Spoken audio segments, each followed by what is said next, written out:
I run a program called Healed Being over at healedbeing.com. If you've been hurtful to someone you love for a few months or even a few decades, and you want to change that about yourself and give yourself the best chance at reconciling and even strengthening the relationship, get the lessons and ask your questions in the private discussion group over at healedbeing.com. Life presents the toughest challenges. Every day you are faced with decisions that test your ability to express who you really want to be in this world. We're told to keep saying affirmations and keep thinking positively, but what do you do when that stuff doesn't work? Welcome to the Overwhelmed Brain, where you'll learn to make decisions that are right for you so that you can create the life you want now.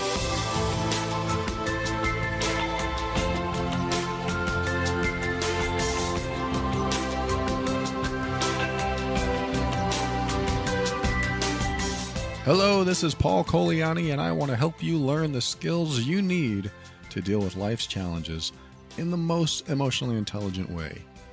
I still work on that all the time. This show consists of my personal opinions and is meant for informational purposes only. Always seek a professional for your mental health and well-being. Glad you are here. We have a few things to cover today. I think I can fit it all in. I'm just going to start right away with this message that I received at one point in the past. Hey, I like listening to your show. The practical and useful life skills that I should put kills, life kills that you have taught me lead me to a happier life. Thank you for sharing that. I've had a dilemma which I've not been able to resolve, and I thought to ask for your help. The dilemma is about the relationship with my mom. Since my dad passed away, she has become dependent on others to help run her life. I am her main helper. I have another sibling who doesn't want to be involved. I love to help my mom. However, I feel I don't get the appreciation and respect that I deserve. She doesn't have any expectations from my other sibling, and she's even thankful when my other sibling lets her visit their house. I love my mom. At the same time, I carry an uncomfortable burden of anger and resentment. She feels my resentment and observes my anger, then complains that I am not respectful to her. I have a very good relationship with my other sibling. They told me that their counselor told them that our mom is narcissistic. I don't believe our mom is narcissistic, and I think my other sibling uses this to suppress their guilt of not helping. My sibling also told me that they observe I let my mom play emotional games like guilt with me, which I completely agree. I love my mom. How can I help her without suffering? Thanks for your attention to my question. All right. Thank you for sharing this. And I was trying to be vague about your sibling and other details to keep your confidentiality. So that's why I kind of read through this kind of mumbling. But yes, thank you for your question. It is a great question. And I do want to share with you that if your mom is narcissistic, it's quite possible that you are being treated completely different than your sibling. Sometimes a narcissistic parent has a golden child, and that golden child is treated wonderfully, and the other siblings get neglected and mistreated and abused in different ways. And when you're the golden child, you don't see it the same way. So the narcissist can do that. And if you are that, that's quite possible that's why you don't see it. And your brother experiences a completely different side of your mom. So it would be interesting if you shared with me what your mom says about your sibling. What does she say about that person?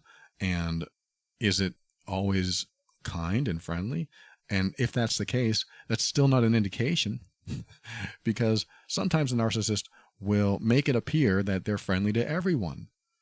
I don't know what's wrong with your sibling. They're always upset with me and I didn't do anything wrong. And, they could make stuff up. So what might be helpful is to, listen to a conversation between your sibling and your mom where your mom doesn't necessarily know you're listening, and then pretend to be your sibling and ask yourself, oh, how would I feel if she talked to me that way? That can be helpful. That can give you some empathy and give you that person's perspective. So that could be happening. You could be the golden child, or Who knows? There's a lot of reasons that narcissists do what they do. If she's a narcissist, maybe she's just emotionally abusive. Maybe she just doesn't like one of your siblings. I don't know. That could be it. I don't know. So I don't have enough information to give you regarding that. But regarding your question, I do have a perspective. You said that you love helping your mom. So where I want to go with you with this is going to sound uncaring. It's going to sound like I see you as a certain type of person, and it's not true. I see you as a very loving, kind, compassionate person, but I'm going to describe you in a way that doesn't sound flattering. And it's not because it's true. It's just I'm trying to get your brain to think in a different way, or think of it in a way that might change how you approach this subject. So my question to you is, how do you define love? I know how I define love, and if you've been listening a while, you know how I define love, and I'll share that in a second for those who don't know. But how do you define love? Because you said, I love helping my mom. I love my mom. You said that at the end. I love my mom. But how can I help her without suffering? Because you said that you don't feel you get the appreciation and respect that you deserve. First of all, you're probably right. There's probably no or not enough reciprocation because you do so much for her. How do you define a loving gesture? How do you find or define loving servitude? How do you define it? Does loving servitude, and this is where you might misinterpret what I'm trying to say, but I'm going to say it anyway. If you define loving servitude as caring for someone with compassion as long as they care back, then this is probably why you feel resentful. If you define love as supporting someone's path to happiness, which is the way I define it, but they need to support mine too, then you have love with strings attached. Now, don't jump to conclusions. I'm not saying, no, you shouldn't expect anything, and this is you. You're not being unconditionally loving. It's very hard to be unconditionally loving unless you're a parent and has a child and the child can do no wrong. That's the closest to unconditional love I've seen. Mother Teresa and all that too. There are people out there that unconditionally love, but in a child-to-parent relationship, it's very difficult. And especially like romantic relationships, almost impossible to be unconditionally loving. No matter what you do, I'll love you. No matter how bad your behavior is, I'll love you. So I don't really believe in unconditional love because it causes you to love people that could hurt you. So you have to be very careful. I mean, I believe in unconditional love. I believe it's possible, but I don't believe it's always safe or healthy to practice it with certain people. So if you are trying to love someone and they can't give you the love and respect that you deserve back, then there is a point where you have to say, okay, I either choose to love with no strings attached, and I can be okay with that. This is a choice. I can choose to love this person with no strings attached and be okay with it. Or I can choose to love and expect something back, and when I don't get it, I'll get upset. Again, I know it sounds like I'm painting a bad picture of you, and I don't mean to do that. I'm setting you up for my next comment. My next comment is, she may be incapable of doing that. Now, she may do it with other kids. Maybe you're not the golden child. Maybe somebody else is the golden child. And just so everyone knows, the golden child of a narcissistic parent is a symbol of perfection. It's like the narcissist feels like the child represents them. It is not only an extension of them, it actually represents them. So they try to mold and shape that child to be as perfect as possible. That way they can brag.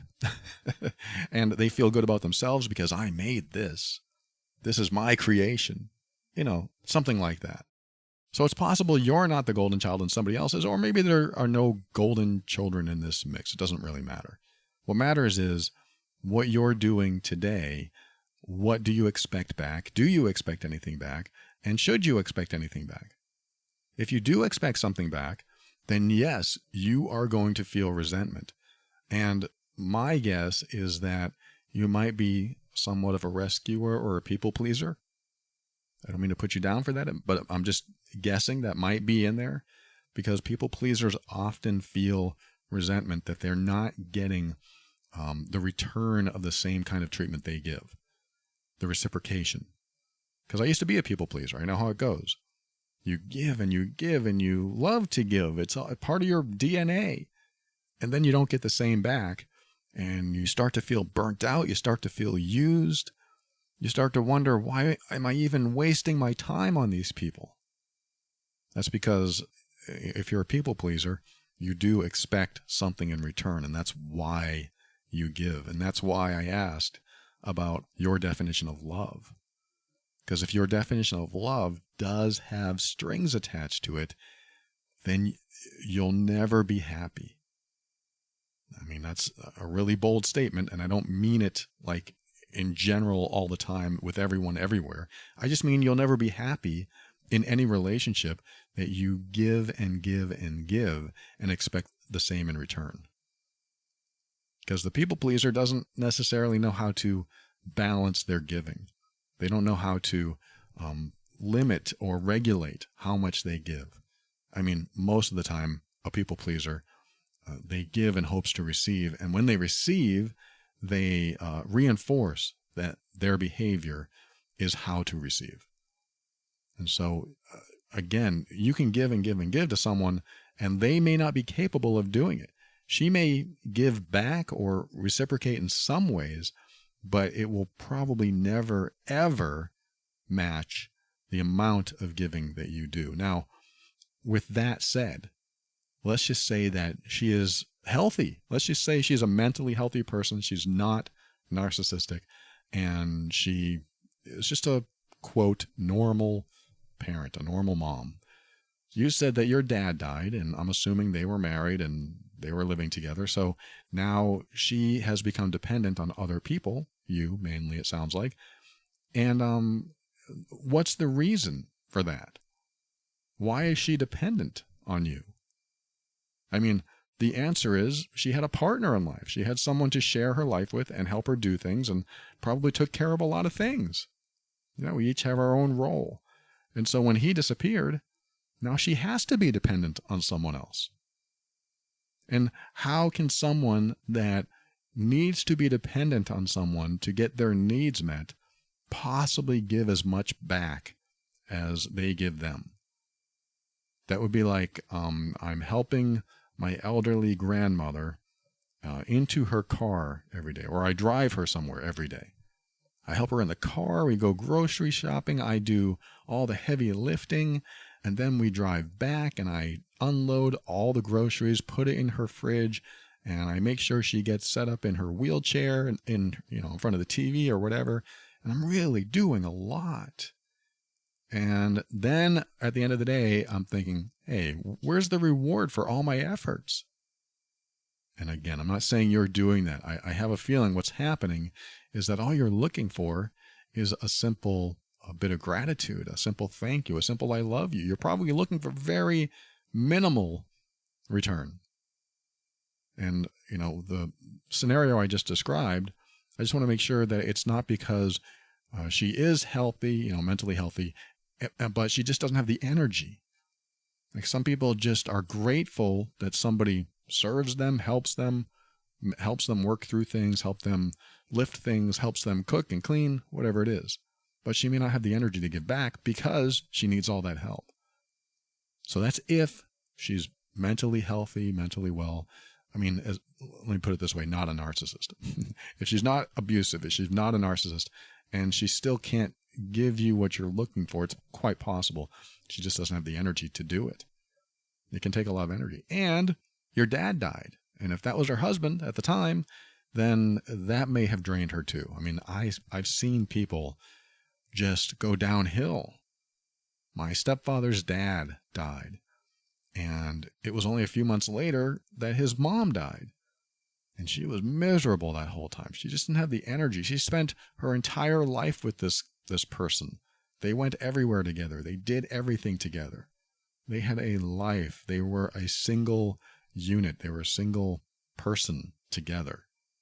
I look at love or a loving relationship as you have me, you have you, and you have us.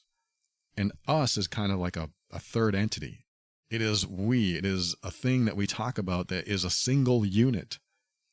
And when you've been we for a long time, you lose your identity when one of you leaves or dies.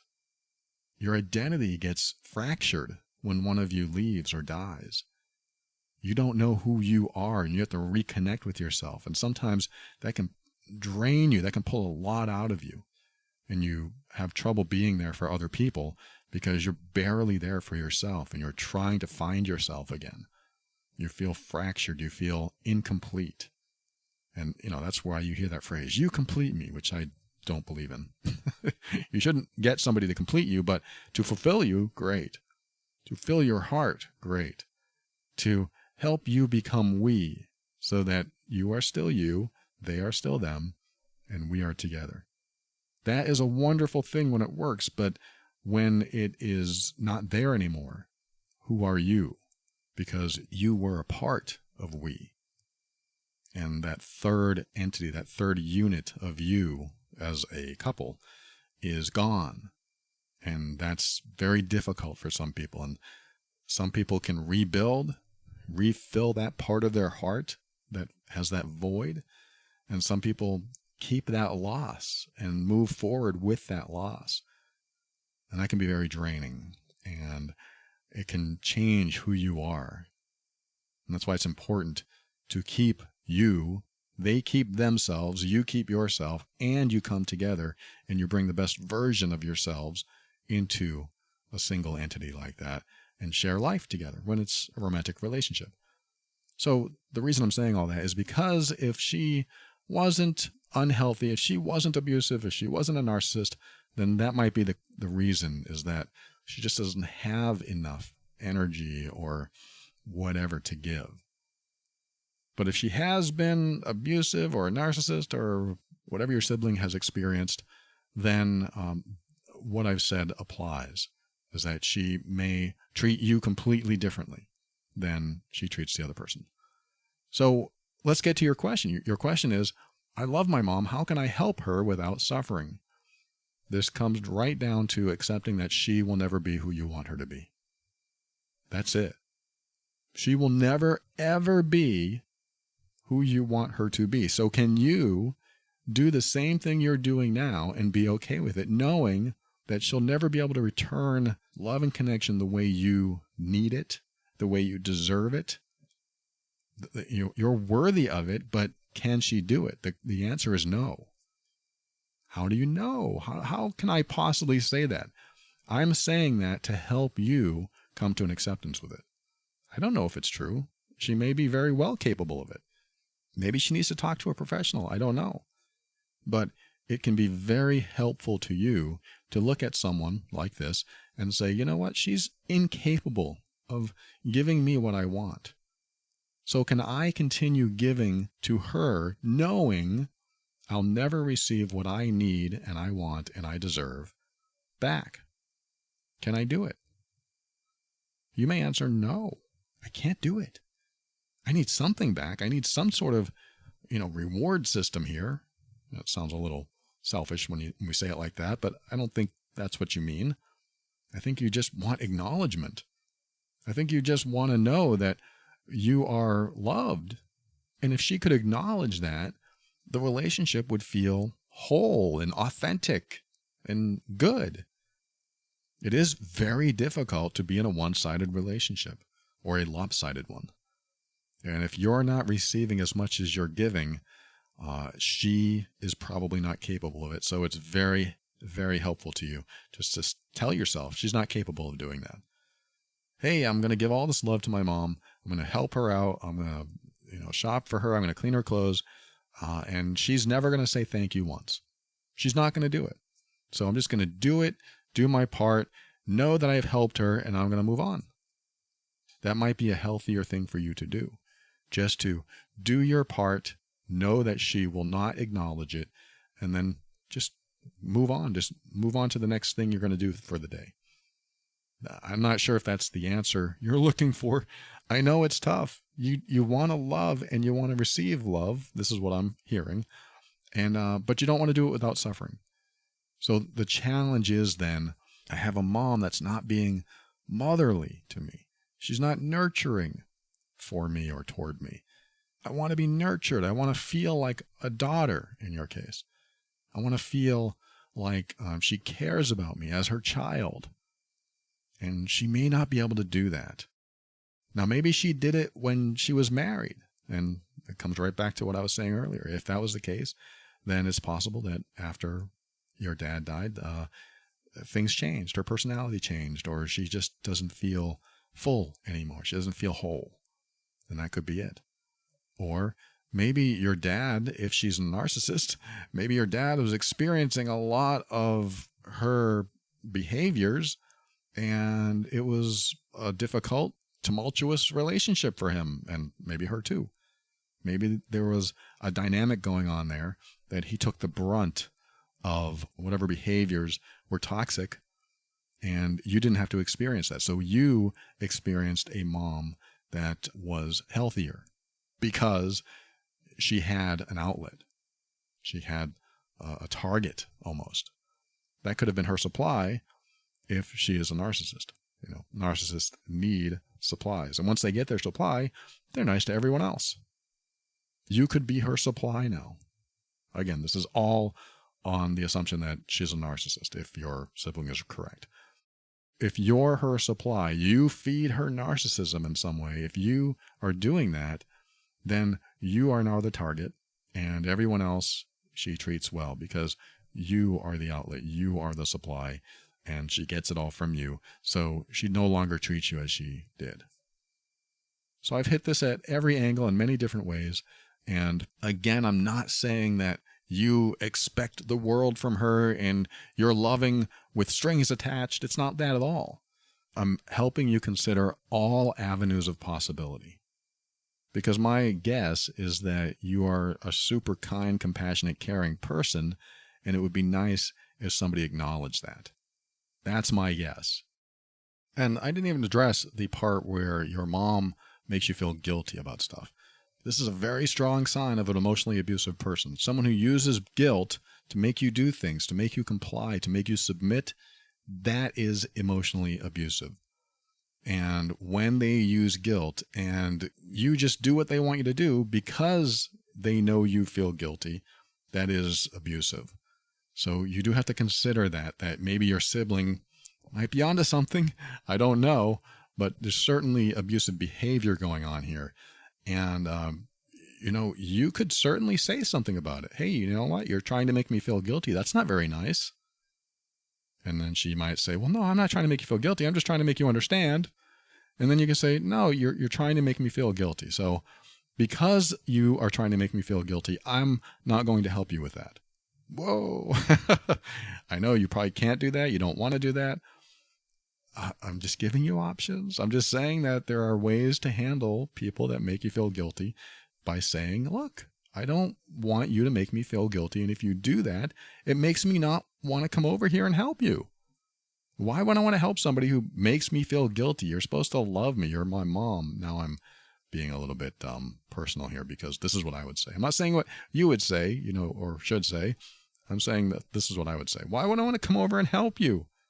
You're trying to make me feel guilty. That doesn't make me feel like helping you. That makes me feel like not wanting to help you. I don't want to help somebody that makes me feel bad. Why don't you support me? Why don't you say thank you?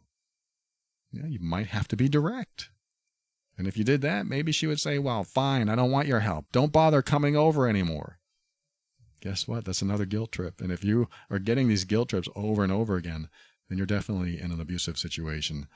And I would highly recommend you listen to my other podcast, Love and Abuse, over at loveandabuse.com, because I talk about abusive behavior, and you might need some knowledge on that when you're dealing with somebody like that. I hope I've been helpful. We'll be right back. I've got something to share with you, and I'm going to talk about another couple of messages I received right after this.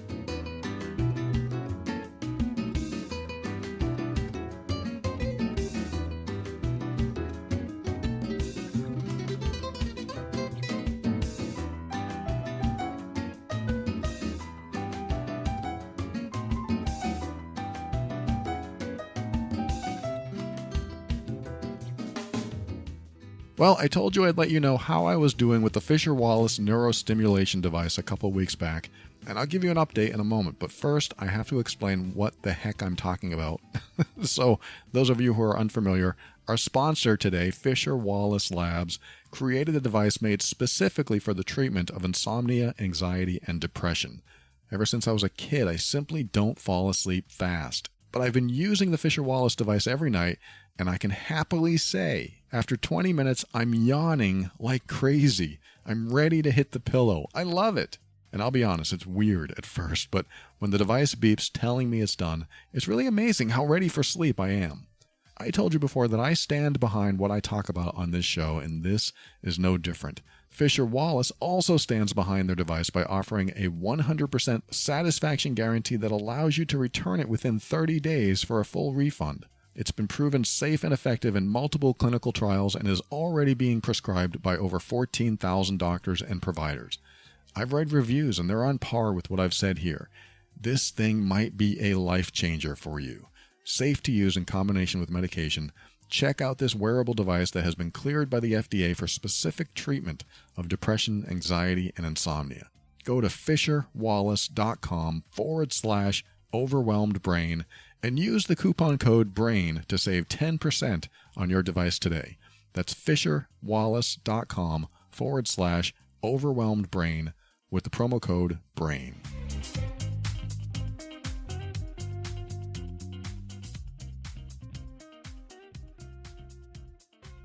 Welcome back to the show. Glad you stuck around, didn't pause and never come back. I want to address this next message somebody wrote. They said, earlier this year, the love of my life bought a house without ever telling me her plans. She and her kids walked away from our relationship. This is the second attempt that she tried to buy a house without telling me. Unfortunately, my request to get couples counseling after that first time never materialized. I'm devastated, and this lonely, empty feeling remains. My attempts to reach out and have a conversation with her have been ignored. The hurt is tremendous. I find myself consumed with grief. It's better than it was months ago, but I still feel the loss. We have a blended family, so my children and I miss her kids as well. She just walked away without any indication that this was her agenda. I'm at a loss. Our perfect couple status evidently was only in my mind. How? Why? That was his question. How and why? Yeah, that is very tough. Thanks for sharing that. And I remember my first long-term relationship ended, and I'm in this space that you're probably feeling like, what just happened? Where did she go, and why did she go? How did this happen? And I remember, now that I'm a bit healed from that, a bit older, a bit more mature, a bit more understanding of how relationships work and how they should work and what a healthy relationship looks like, I can look back at that relationship and see all the dominoes that fell to reach the point where the last domino fell and she left. Can you do that? I'm hoping you can. I'm hoping by now, even though it's painful and it's hard and a piece of your heart is missing now, but like I was talking about in the last segment, a part of our identity is gone. So we have to rebuild who we are. We're not we anymore. Now it's just me. How do I rebuild that? You keep giving yourself love and compassion and kindness and tell yourself that you're worthy. I'm worthy and it's her loss. Whatever you have to say to make yourself feel better, to reaffirm that you are a good person and you deserve a great relationship. That's part of this. But what I'm saying is that I was able to look back and look at all the dots, connect all those dots, and figure out what event led to the next, to learn why she didn't want to be in the relationship anymore. And this is what I'm hoping that you can do too. Because we don't just normally disappear out of someone's life unless there is a buildup of some kind, especially when it has been great. Now, I was in a relationship for over a decade. It was like 13 years or something. And maybe she's listening now. But we were in a relationship together for 13 years, and about 11 years into it, our, quote, perfect relationship started getting stale. That's not even the right word. Our perfect relationship started becoming imperfect. It started becoming disconnected and no intimacy. And there was no emotional investment from her, and the emotional investment that I was giving wasn't necessarily being reciprocated, but there were other things going on that led up to this, which is what I'm talking about, the dots, the dominoes. What were those? Can you see those now? And in hindsight, do you have 20/20 vision? Can you look back and say, well, about 3 years into the relationship, this started happening, or about 5 years into it, or ever since, that thing happened with us, ever since that big argument, ever since I texted that person, she's been upset and hasn't gotten over it. A lot of the times there's one of those ever since moments. Ever since this happened. Now, when there's not an ever since moment, it's usually the buildup I'm talking about. And the buildup has to do with, there's a couple ways to look at this. Sometimes there's an incompatibility that is never discussed. Like this person loves country music and this person loves rap, and there's a small resentment that they won't listen to each other's music. And so, that's just a minor example and hopefully not a deal breaker, relationship ender. But let's just say that existed, or we'll use that example. Just think of any example if you want to apply it to your own relationship. Was there an incompatibility that existed that was never really discussed, or you never really got to a compromise with? Like you could easily support each other in those incompatibilities so that it didn't become something that you started secretly resenting. There could be something like that. And there could have also been hurtful behavior that you may not have spotted. Like for me and my 13-year relationship, there were behaviors that I was doing that I didn't even realize were hurtful. I was doing emotionally abusive behaviors that I didn't know were emotionally abusive.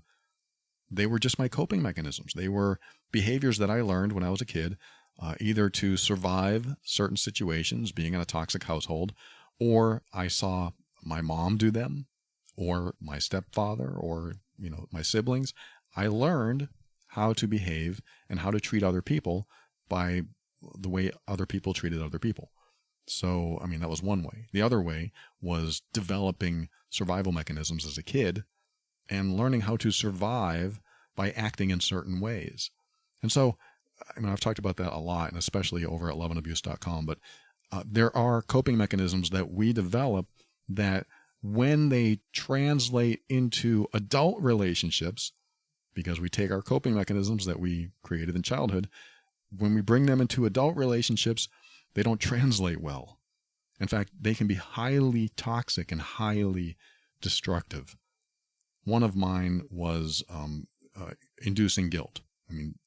Again, that's the mom from the last segment, right? She induces guilt in her daughter, and I induced, or at least tried to induce, guilt in my partners back then, because I thought, well, that's the only way I can get my way, so that's what I'm going to do. And I'm oversimplifying exactly what happened, but I would feel some sort of injustice, or I would feel like I wanted to say something, but because I was afraid of confrontation, I would come across passive aggressively, and I would also induce a guilt trip by being silent and withholding love and affection.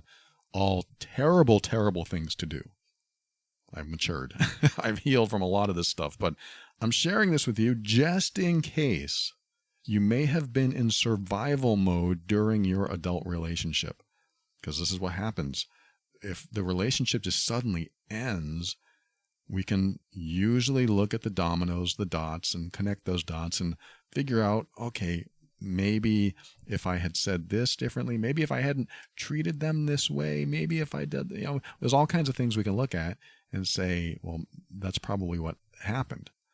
And if you can't see that, then it's possible you can't see your own coping mechanisms that are causing the problem.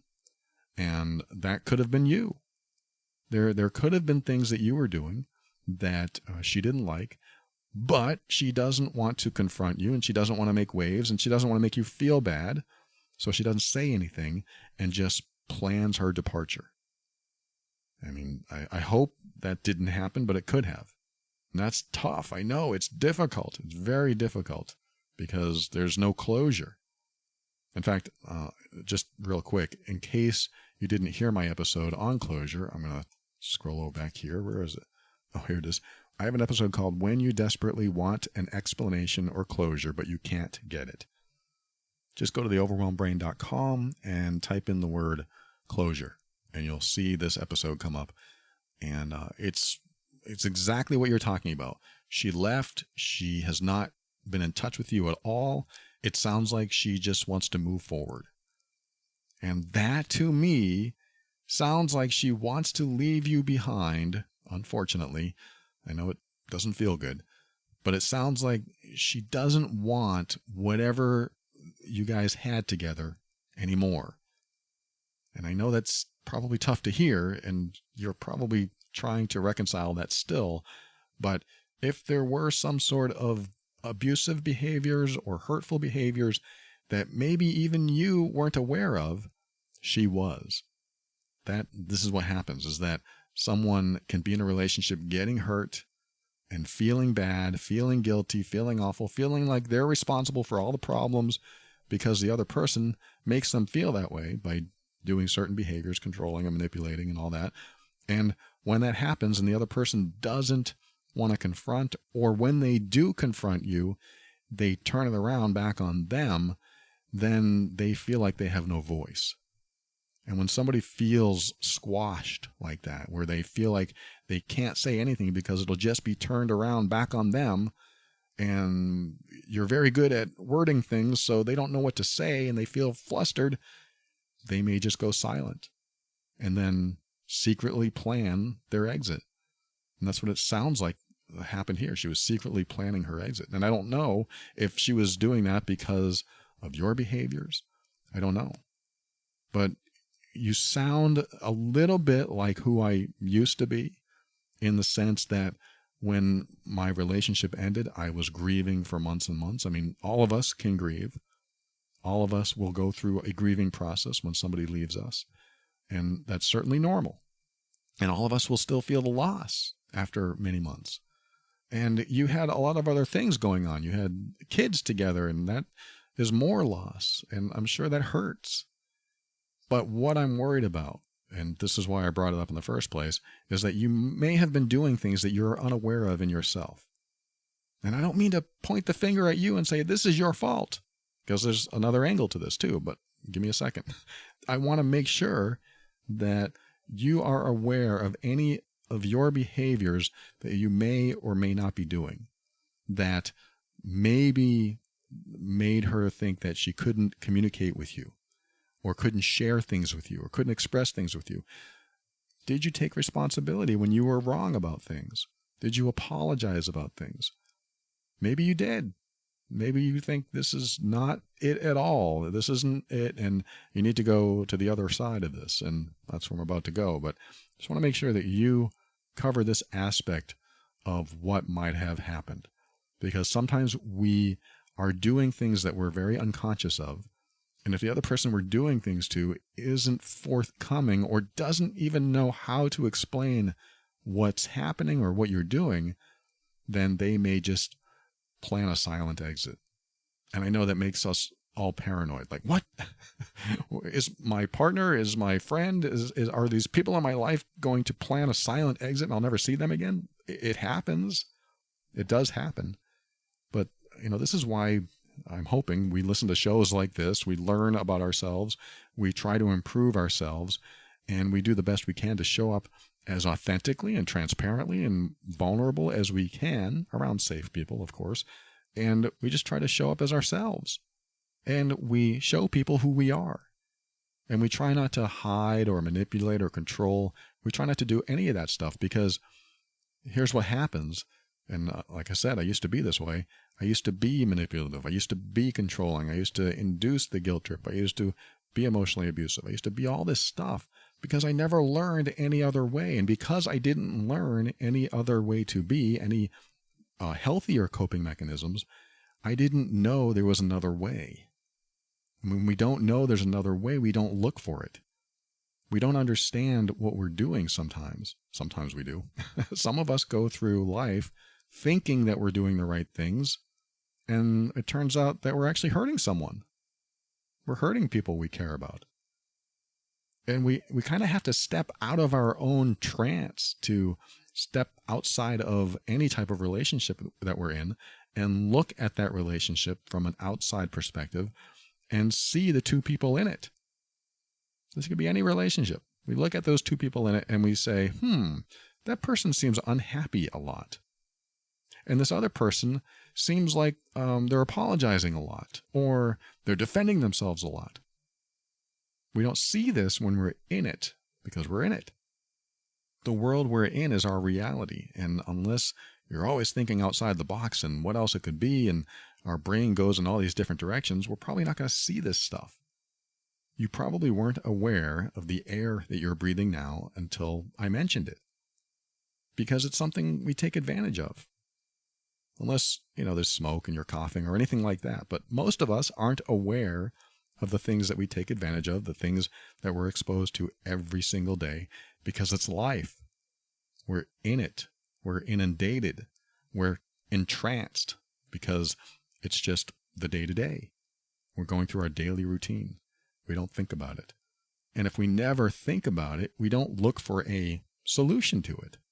Hey, I'm breathing. It's fine. I have oxygen. And I don't need a solution to that because I have it. I'm okay. So we don't look for it. Just like I'm treating my partner or whoever nicely. So there's no reason to look outside any of what I'm doing, because I believe I'm treating them nicely. Or I know I'm treating them nicely. So there's no reason to analyze my own behavior. We can do this. I've done it many times. We can be a certain way over and over again and never think twice that it's bad or toxic or hurtful or degrading the relationship, any of that. We just keep doing what we do because there seems to be no repercussions to it. There are no bad consequences to it. So we keep doing what we're doing.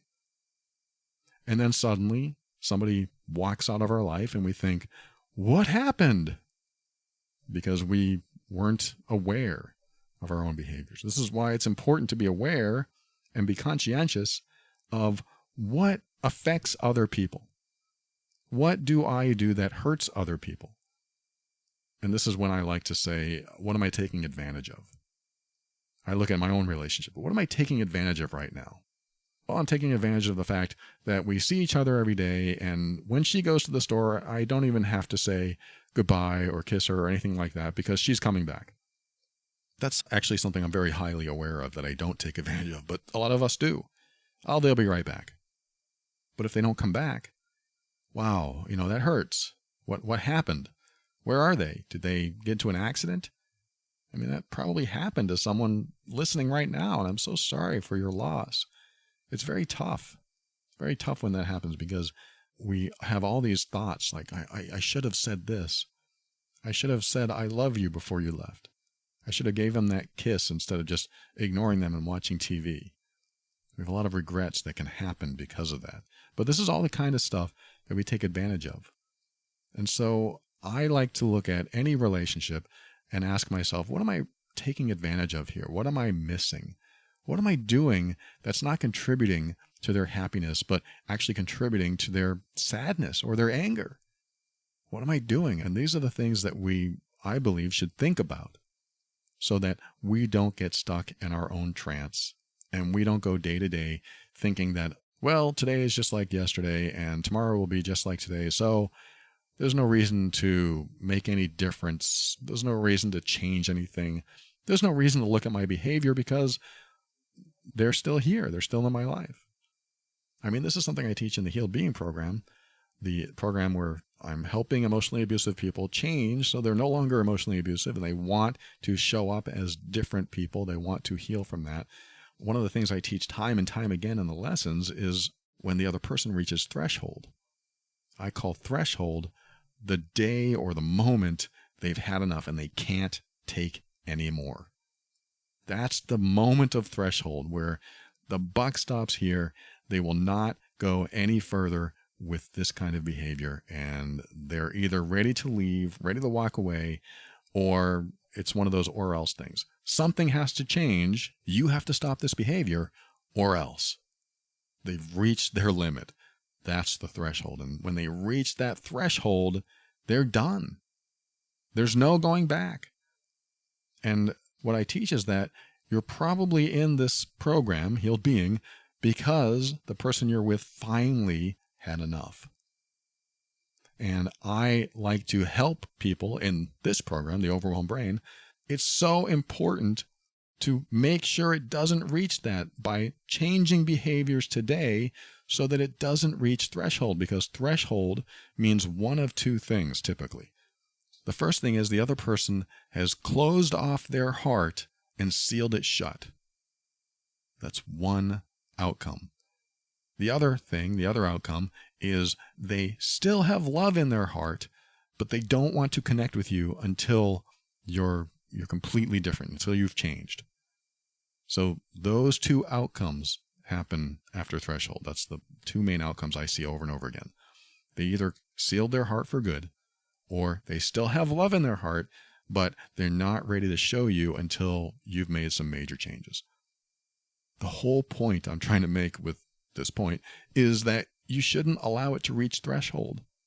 Don't let it get there. And the only way to not let it get there is to be aware of your own behavior, is to open your eyes to what you're doing. The day I opened my eyes to my own judgmental behavior was the day my wife wanted to get a divorce. She had reached threshold. And I didn't know about this stuff before that. She just wanted a divorce, and I thought, whoa, what's going on here? This is blowing my mind. I thought marriage was forever, and here it is exploding in my face. What's going on? I don't know how to handle this. What do I do?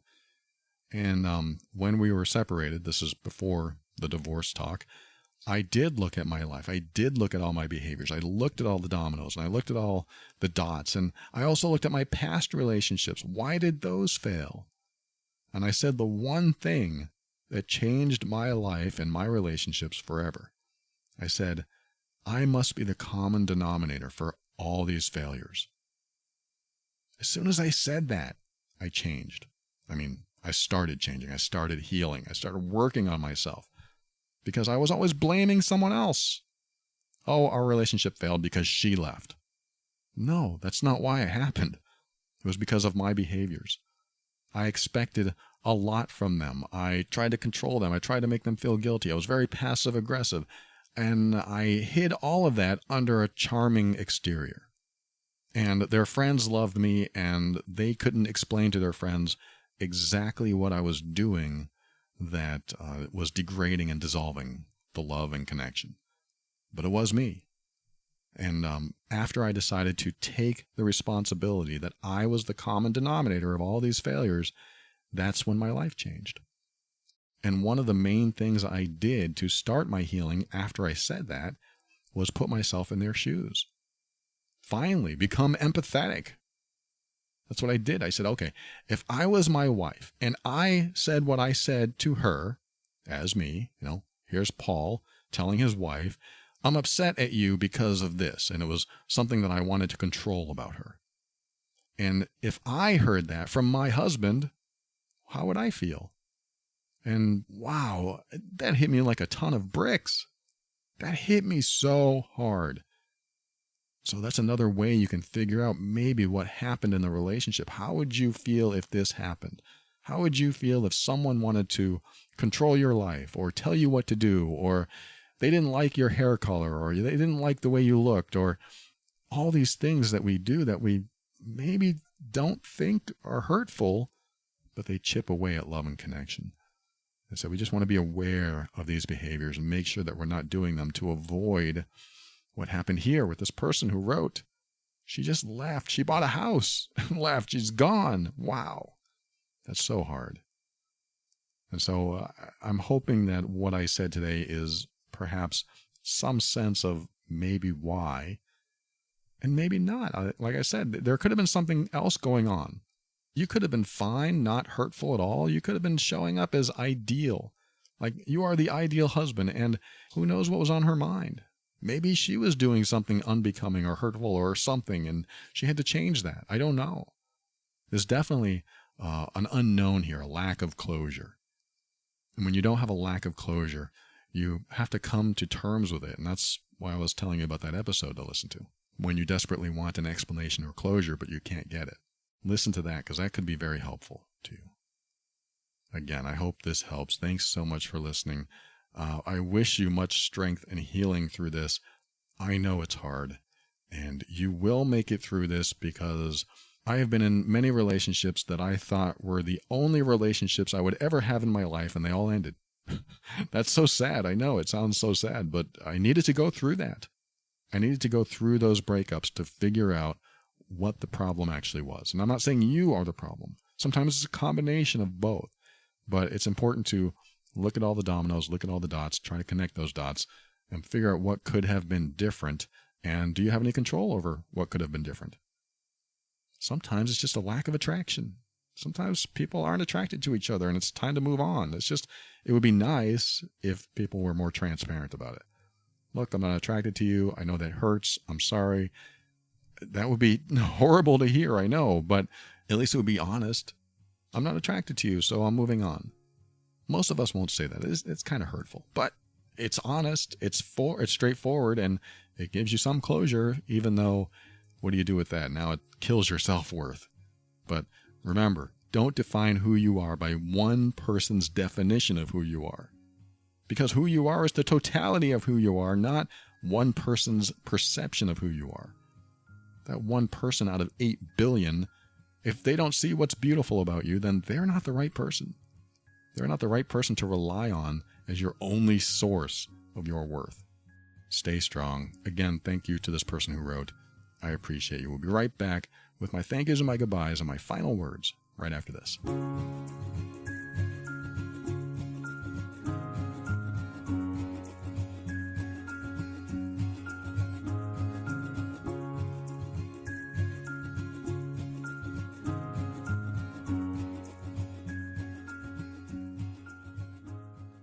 Thank you for listening to another episode of The Overwhelmed Brain. I want to thank our patrons this week. These are the patrons of the week, the financial backers of the show. I read new names every week, and I very much appreciate them. Nathan, Jamie, Crystal, Angel, Chris, Michelle, Emily, Gemma, Wanda, and Elaine. Thank you so much for your contributions to the show. They are patrons this week, and I'll read some more names next week. I appreciate each and every one of you. And if you find value in the show and you want to give back, head over to moretob.com, and there are some options there. And I also have some stuff over there as well. And for a show on how to deal with difficult relationships, you heard me say it before, visit loveandabuse.com. And if you think you're the difficult one or you know it, then head over to healedbeing.com, where I help anyone that's been hurtful to the person they care about and they want to change that about themselves. healedbeing.com. And finally, thanks to Kevin MacLeod of Incompetech.com for some of the music transitions in The Overwhelmed Brain. And just a quick reference back to last week's episode it was episode number 470, When Your Happy Place Becomes Your Misery. Someone wrote in and she said, my husband's getting some kids or his kids back, and now it's going to be no more quiet, comfortable place for me. And I had an episode, basically the whole episode was about that. And she wrote me back, and I just wanted to read you a couple things that she said. I hope that this is okay. I'll keep it confidential still. She said, I can't thank you enough for your perspective on this week's episode. This was really hard to listen to. As you were reading the email that I sent in, I felt awful. I saw myself in a way that I hadn't seen myself before. It was as though I was listening to someone else complain about their husband being a good father to his kids. face palm. She wrote, I mean, who does that? I did. It was hard to hear the email being read aloud. I felt selfish and mean-spirited, and I'm hoping no one is triggered from this. And she goes on to say, you made some valid points, and I'm going to stop this behavior. And, I have been focused on the wrong things, and I've literally made this all about me. And she said the non-judgmental examples that you provided allowed for the mental breakthrough that I've desperately been seeking. Thank you again for helping so many of us. I will re-listen to this as I take a walk during lunch today and save it for when I ever sink into this woe is me space again. You didn't have to say any of that. You should not feel bad at all. If you hadn't heard last week's episode, they have a great marriage, and his kids had to move in for one reason or another. And she thought, oh, great, there goes my peace. There goes my quiet. There goes my serenity. This used to be my home, is my sanctuary. I totally understood that, and I had some thoughts and perspectives on that, and I was hoping that it helped, and apparently it did help. But I did not want her to feel bad. I did not want you to feel bad, person who wrote. This is not about feeling bad, because if you didn't write this, if you didn't write in and ask this question, how would you feel now? Like, let's just say you never got an answer to it. How would you feel? You'd probably still feel slighted. You'd probably still feel like your sanctuary is gone. And you might still feel a little bit of that today anyway, because, the situation probably hasn't changed. But you probably wouldn't have reached any type of breakthrough or new thought process or anything, which means you had to ask the question. You had to be in the space that you feel you were in. Like, if you felt selfish, you had to be in that space. I'm not saying you were selfish at all either. These were, I don't want you to interpret that way, but you had to be in the space to get into the new space, if that makes sense. You have to be in a space of challenge, of emotional deficit, of unhappiness. You have to be in that space and then seek the answers from that space to get into the new space, where, like you said, you have a facepalm moment and you think, oh boy, I was selfish and I shouldn't have been thinking that way, and I should have thought of this differently. No, I think we have to get to that point. We have to get to a point in our life that when we don't have the answer, we have to go down that road and find the answer from that space. So you were in the right space. You asked the right questions, and you've got a perspective that helped you, and I'm so glad it helped you. I wasn't sure if it would. That was a very, very tricky situation, and I had to think about it myself, and then I could relate because I thought about my own situation as well. And that's how we get to a new place. That's how we understand ourselves better. So the reason I'm saying that is that don't put yourself down for going there. In fact, pat yourself on the back. You said, I got to be honest, I don't like his kids, or whatever you said. I don't think you said it like that, but you weren't as fond of his kids as you were of your own, and that was disturbing you, it was troubling you. But there's nothing wrong with being honest about that so that you can seek a solution. And because you sought and found that solution, or at least found a different perspective that was helpful, now you can look at this and don't be upset with yourself, or don't think that you were stupid or being selfish. You just had to be there.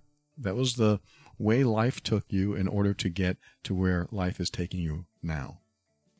Might be a little spiritualness in there, but I like to look at things like that. I had to be the emotionally abusive person in order to understand that I was doing something that was wrong and hurtful, and start asking questions from that place in order to get to this place. And I think my point of this whole thing is that we need to be okay going into the dark, into the darkness, into the darker parts of ourselves, and be in that space so we can find the solution, so that we can get out of that space and be in a new space. Because, there are people that put on a smile and don't go to that place and aren't as honest with themselves, and they start saying, well, I wish things could be better, but, things are fine. I'll be okay. I'll just deal with it. And they don't allow themselves to go into that darker space. And that darker space isn't necessarily a bad thing.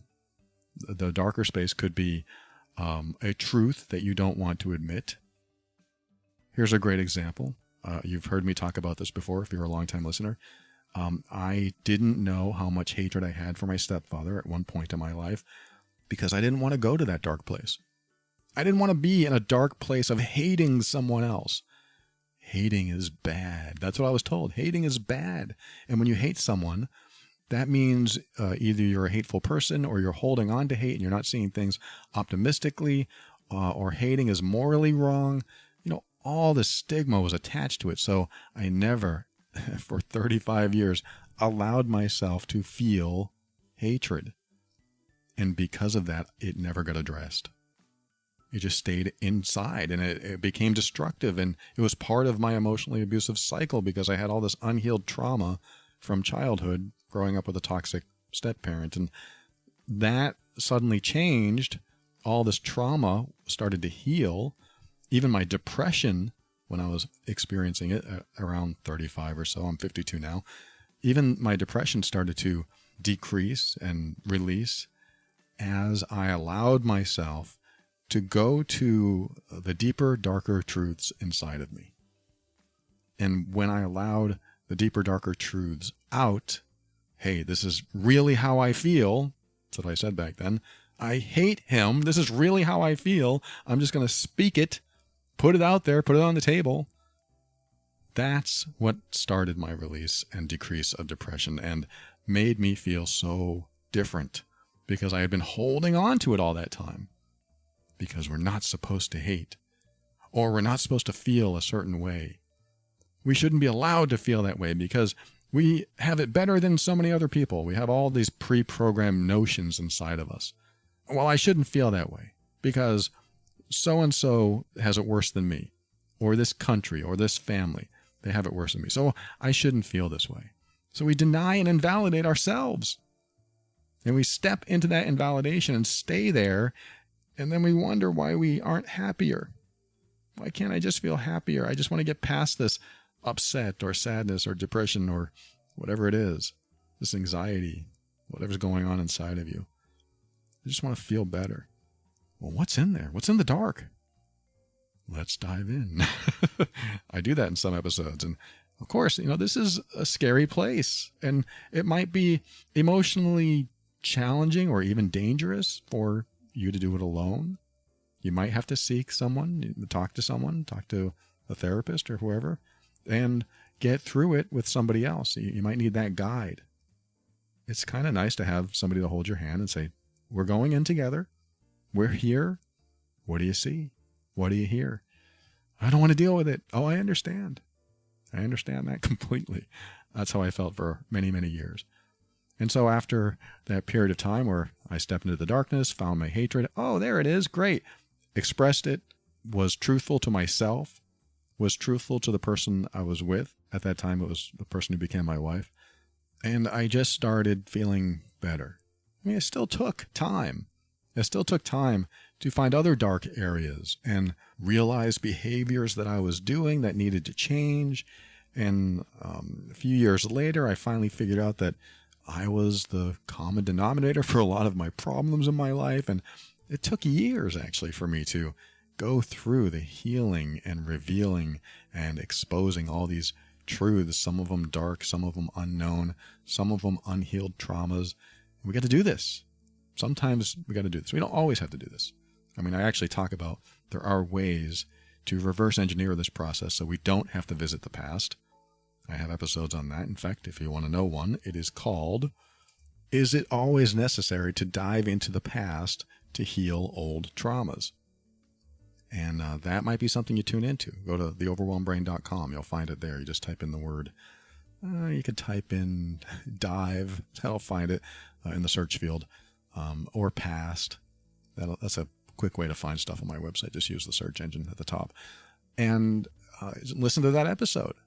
Because some people don't want to dive into the past. I don't want to go there. I don't want to even think about it. I don't want to bring it up. It is helpful to allow yourself to go there. Because sometimes when we reconnect with the origin of what we're carrying, it can neutralize it.